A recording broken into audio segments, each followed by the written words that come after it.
Hello friends, this is Madhuri. Welcome to learn with Madhuri. Yes, आज मैं हाजिर हूँ आप लोगों के सामने एक नई वीडियो लेकर, जिसमें हम पढ़ेंगे क्लास 10th का हमारा हिस्ट्री का चैप्टर जो है नेशनलिज्म इन यूरोप। इसका जो हमारा पार्ट है the strange case of Britain. अब स्ट्रेंज केस ऑफ ब्रिटेन नाम से ही पता चल रहा है कि स्ट्रेंज मतलब अजीबोगरीब केस है। किसका? ब्रिटेन का। अभी तक हमने यूनिफिकेशन ऑफ इटली पढ़ा है, यूनिफिकेशन ऑफ जर्मनी पढ़ा है। हम इसको एक तरह से ये भी मान सकते हैं कि ये यूनिफिकेशन ऑफ ब्रिटेन है। ठीक है, कैसे बहुत सारे नेशन उसके अंदर आए आपने पढ़ा है ना, United kingdom of Britain. Okay, तो ये क्या है ग्रेट ब्रिटेन? क्या है ये? कैसे आपको क्लियर करती हूं मैं इस मैप के थ्रू। अब इस मैप में आप देखिए, इससे पहले मैं आपको बता दूं कि ये जो है बोर्ड एग्जाम्स के पॉइंट ऑफ व्यू से मैं बना रही हूँ। प्री बोर्ड हमारे आने वाले हैं, तो जल्दी से जल्दी बच्चे टॉपिक्स को समझे और उनको कैसे क्वेश्चन आंसर्स फॉर्म भी लिखने हैं वो भी मैं धीरे धीरे बता रही हूँ आप लोगों को। एक मैं स्पेशल वीडियो लेके आने वाली हूँ कि आपको पॉइंट्स में कैसे लिखने हैं आंसर्स अपने। ओके, क्योंकि बहुत ज़्यादा हमें लेंदी नहीं लिखना है, पॉइंट टू द पॉइंट कैसे आंसर्स लिखने हैं, आपको प्रेशराइज नहीं होना है एग्जाम में, और इजी वे में आप कैसे लिख सकते हो, मैं उसके लिए नेक्स्ट वीडियो लेके आऊंगी। तो चलिए स्टार्ट करते हैं हमारा the strange case of Britain, जिसमें मैं आपको इस मैप के थ्रू बताऊंगी कि डिफ्रेंशिएट कैसे है। और एक और चीज इसमें ध्यान रखने वाली बात है कि जो पहली बात तो ये याद रखिए कि ब्रिटेन जो है वो ऐसे नहीं हुआ है कि यहाँ पे बहुत रिवॉल्यूशंस हुए, प्रोटेस्ट हुए, जैसे अदर पार्ट्स ऑफ यूरोप की जो अदर कंट्रीज थी उनके साथ जैसे ये चीजें हो रही थी कि उन्होंने रिवॉल्यूशंस किए, प्रोटेस्ट किए, बहुत सारे रिवॉल्यूशनरीज फॉर्म में आए, है ना। तो ब्रिटेन का बेसिकली क्या है, इसकी कहानी ये है कि इसको यूनाइट होने में एक बहुत लंबा प्रोसेस चला आ रहा है। ठीक है, तो इसमें क्या क्या है, तो चलिए अब इस मैप में मैं आपको समझाती हूँ। इस मैप में आप देख सकते हैं स्कॉटलैंड, इंग्लैंड और वेलिश, ये तीनों मिलाकर क्या बनाते हैं? Great Britain. ठीक है, अब यूनाइटेड किंगडम जो आप समझते हैं वो कहां से आता है, वो बात भी क्लियर कर देते हैं कैसे आएगा। पहले इनके बारे में समझते हैं। ठीक है, इंग्लैंड जो था वो ऑलरेडी यहाँ पे इंडस्ट्रियलाइजेशन हो गया था। ठीक है, फैक्ट्रीज आ गई थी और बहुत ज्यादा ये प्रॉस्पेरस हो रहा था। एक चीज और मैं बताती हूँ आपको कि 1688 में जो इंग्लैंड की मोनार्ची है, जो मोनार्चियल फॉर्म ऑफ गवर्नमेंट थी, जो राजा रानी का शासन होता है ना, वो जो था वो 1688 में क्या कह सकते हैं, एक तरह से सीज कर दिया गया था और एक पार्लियामेंट्री फॉर्म डेवलप हो गई थी।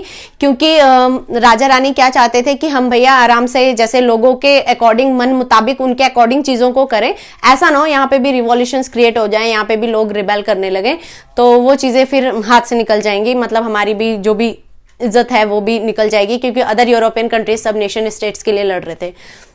तो हम कह सकते हैं कि 1688 में जो इंग्लिश पार्लियामेंट थी वो सीज होके एक वहां पे क्या नई पार्लियामेंट्री फॉर्म डेवलप हुई, जो लोगों के किसके अकॉर्डिंग थी, लोगों के मन मुताबिक थी। ठीक है, अब सेकंड चीज है, अब यहाँ पे इंडस्ट्रियलाइजेशन होने से जो इंग्लैंड वाला पार्ट था ये बहुत ज्यादा प्रॉस्पेरस, हेल्दी, वेल्दी हम कह सकते हैं ये हो रहा था, डेवलपमेंट हो रही थी बहुत ज्यादा। तो जिसके पास पैसा होता है, पावरफुल वही होता है। तो ब्रिटेन जो इंग्लैंड था वो पावरफुल हो रहा था और वो डोमिनेट करने की कोशिश कर रहा था अपने अदर पार्ट्स को। तो स्कॉटलैंड जो था उसको उसने एक्ट ऑफ यूनियन 1707 साइन करके स्कॉटलैंड को अपने कब्जे में ले लिया।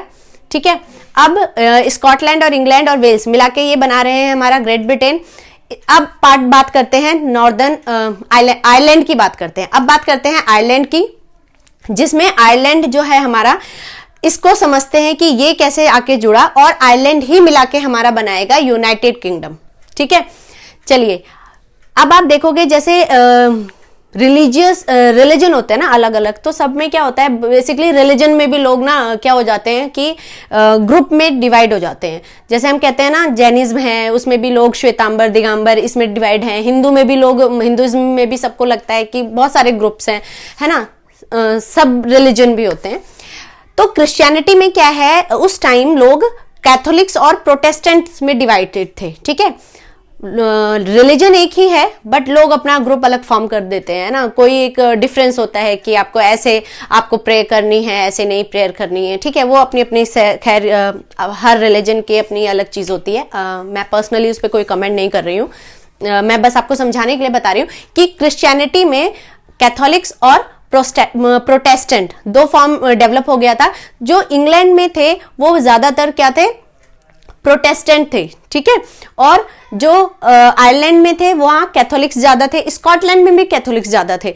तो इंग्लैंड ने क्या किया, अपने उसको प्रोटेस्टेंट जो थे, जो ग्रुप था, इन लोगों ने क्या करना स्टार्ट किया, बाकियों को डोमिनेट करके, मतलब और जो वहां पे जो प्रोटेस्टेंट थे उनको वो हेल्प करते थे पैसे के थ्रू, या बहुत सारे जो भी हम कह सकते हैं फेस्टिवल्स होते थे, या उनके जो भी प्रोसेस होते थे अपने रिलीजन को मानने के, समझने के, उसके लिए वो लोग सपोर्ट करते थे उन लोगों का जो स्कॉटलैंड में रहते थे और आयरलैंड में रहते थे, ठीक है। अब इन लोगों ने, जो इंग्लैंड के लोग थे, जो प्रोटेस्टेंट थे, अब उनका ये मानना था कि अब हम आयरलैंड पे क्या करेंगे, कब्जा करेंगे। तो आयरलैंड के लोगों को अपने में मिलाने की कोशिश करेंगे। अब आयरलैंड में देखिए ये दो पार्ट है, आयरलैंड में कैथोलिक ज्यादा थे, उन्होंने क्या किया, आयरलैंड में भी एक रिवॉल्यूशन हुआ।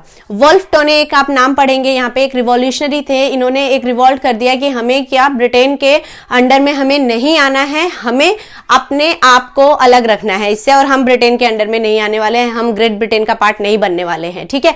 तो यहाँ पे कुछ रिवॉल्यूशंस हुए, इसमें नाम आता है वुल्फ टोने का, ठीक है। The national after a failed revolution in 1801 Ireland was forcibly taken by United kingdom, ठीक है।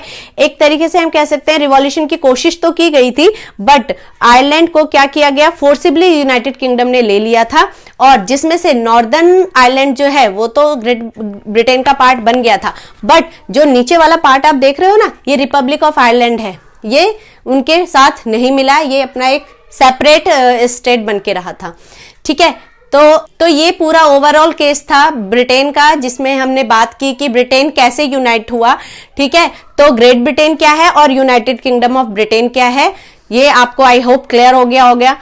तो इसमें बहुत ज्यादा सोचने वाली बातें नहीं है, ठीक है। आप पॉइंट्स याद रखिए, सिंपल तरीके से याद रखिए कि ब्रिटेन कैसे, ग्रेट ब्रिटेन कैसे था और यूनाइटेड किंगडम में क्या क्या पार्ट शामिल हुआ। तो आयरलैंड ही हुआ है बेसिकली, अगर हम आयरलैंड को ऐड कर देंगे तो यूनाइटेड किंगडम बन जाएगा।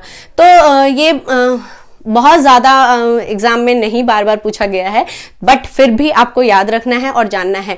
और आपको अगर ये वीडियो अच्छी लगी है, समझ में आया है, तो प्लीज अपने फ्रेंड्स को शेयर करिए, वीडियो को लाइक करिए, चैनल को सब्सक्राइब जरूर करिए, बेल आइकन को जरूर प्रेस करिए, सो दैट आपको नोटिफिकेशंस मिलते रहे।